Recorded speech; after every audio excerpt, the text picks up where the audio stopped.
Tog'ay Murod. Yulduzlar mangu yonadi.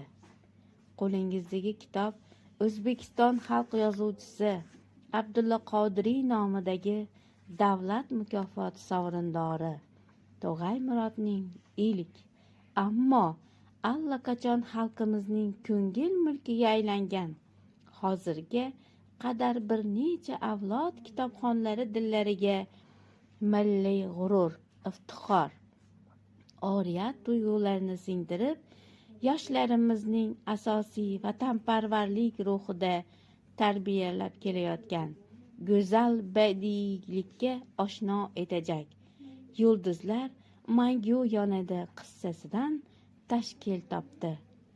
Hurmatli kitobxon, ushbu qissa mutolaasiga kirishar ekansiz, adibning badiiy so'zi o'ziga xos mahorat bilan chizgan manzaradan mutassar bo'lasiz.